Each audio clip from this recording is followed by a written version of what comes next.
Como trabalhar com várias equipes de desenvolvimento? Enquanto um time de desenvolvimento é pequeno, tem uma única squad, gerenciar pode ser razoavelmente simples. Mas quando você precisa lidar com mais de uma squad, as coisas ficam bem mais complicadas. Como lidar com isso? É o que vamos ver logo depois da vinheta.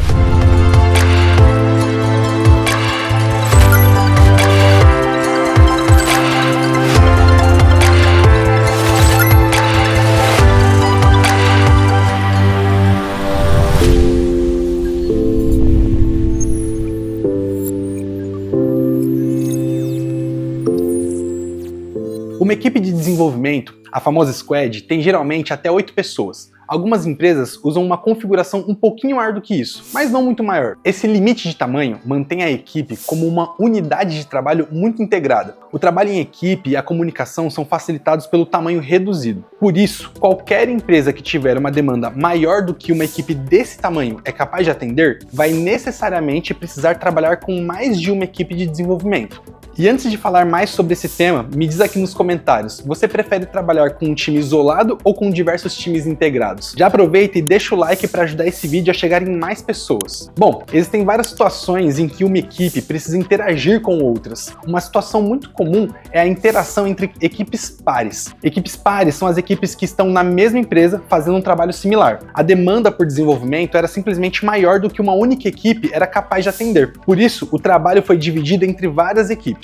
Outra situação comum são as equipes complementares. Equipes complementares são aquelas que trabalham em projetos de software diferentes, mas que exigem uma interação e integração entre si. Por exemplo, em uma empresa de e-commerce pode haver uma equipe que cuida da loja virtual e que precisa interagir constantemente com a equipe que cuida de software de gestão e back-office. Outro cenário também muito comum é a interação entre equipes em empresas diferentes. Isso se dá, por exemplo, numa relação cliente-fornecedor. Quando uma empresa que tem desenvolvimento próprio, por qualquer motivo, precisa contratar fornecedores de desenvolvimento de software. Essa relação também se dá entre fornecedores diferentes em um mesmo projeto de software. Se você tem um projeto de software cuja demanda é muito grande para o desenvolvimento interno e que por qualquer motivo não pode ser atendido com um único fornecedor, além de cuidar da relação entre as suas equipes internas de desenvolvimento e o seu fornecedor, você vai ter que se preocupar com o relacionamento entre os fornecedores. E por que tudo isso pode ser um problema? Desenvolvimento de software não é um processo simples e existe muita variação. Há muitas diferenças no jeito de várias equipes trabalharem. Numa pequena equipe com até 8 pessoas, essas diferenças são resolvidas de maneira natural. A equipe conversa, decide o que é melhor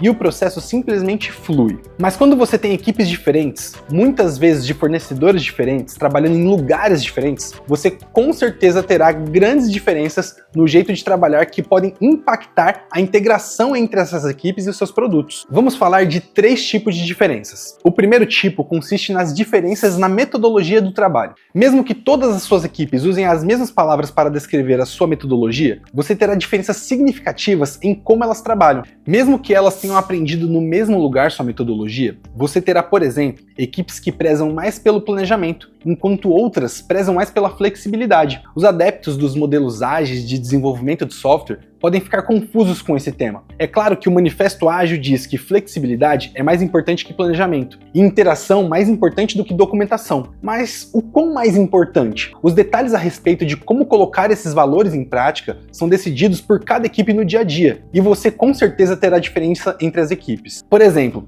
2 equipes que se consideram ágeis e estão plenamente satisfeitas com o seu processo de trabalho podem gerar quantidades muito diferentes de documentação e gastar quantidades de tempo muito diferentes em interação. Quando a gente fala sobre abraçar as mudanças no processo de desenvolvimento, as diferenças podem ser ainda maiores. Todo mundo que lê o Manifesto Ágil vai concordar que mudanças devem ser bem-vindas, mesmo que tardiamente no projeto. Mas o que isso significa na prática? E como cada equipe vai lidar com as mudanças? Mesmo que em seu projeto diferentes equipes não precisem interagir entre si, você vai ter que interagir com todas elas. Isso pode ser um problema. Pode ser muito trabalhoso e confuso executar um projeto interagindo com equipes diferentes se cada uma delas tem um jeito diferente de conduzir o processo de desenvolvimento. Por isso, ao iniciar um projeto de desenvolvimento, reúna seus fornecedores e construa um processo mais ou menos unificado, de forma colaborativa com eles. Podem haver diferenças, mas elas devem estar sob controle. Deixe claro quem vai conduzir o processo. pode ser você ou você pode escolher um dos fornecedores para isso. O importante é que todos saibam como as coisas vão funcionar. Outro tipo de diferença muito comum entre equipes de desenvolvimento são os padrões para escrita de código. Isso inclui um monte de detalhes técnicos, começando com coisas simples, como a formatação de código. É um detalhe que pode parecer insignificante, mas se duas equipes precisam mexer no mesmo código e estão trabalhando com modelos diferentes de formatação do código,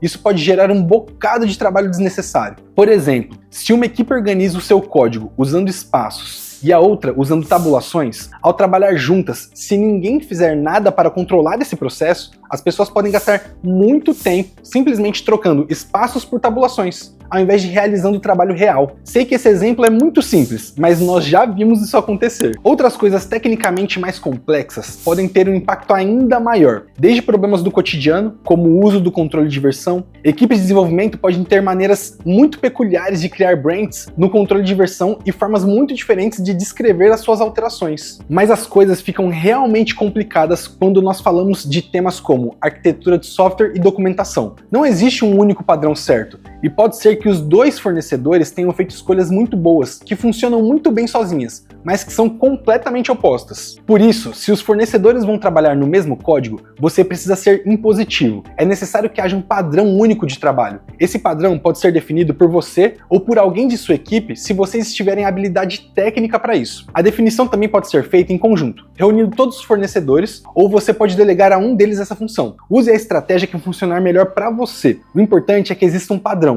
ele seja claro e você faça com que todos se adequem a ele. Por outro lado, se os fornecedores vão trabalhar em bases de código diferentes, por exemplo, em softwares diferentes ou componentes diferentes do mesmo projeto, mesmo que esses componentes tenham interação entre si, você pode ser bem menos impositivo. Ainda será necessário definir um padrão, mas esse padrão pode ser menos detalhado. No caso, defina um padrão mínimo, com aquelas coisas das quais você realmente não pode abrir mão, e dê aos fornecedores liberdade para trabalhar nos detalhes. Por exemplo, você pode fazer uma definição geral de arquitetura e de modelo de documentação e deixar que os fornecedores decidam os detalhes pequenos sobre como implementar essa definição. Ao mesmo tempo, os deixa livres para decidir como trabalhar em detalhes menos importantes, como as estratégias para o uso do controle de versão ou formatação do código. Fazendo isso, você permite que cada equipe trabalhe com os padrões, métodos e ferramentas com os quais já está acostumada, evitando que eles tenham que gastar tempo aprendendo coisas novas. Por fim, um terceiro tipo de problema que você pode ter consiste nas diferenças da qualidade da implementação. Muitas vezes, em um projeto de software, o trabalho dos times tem dependência direta.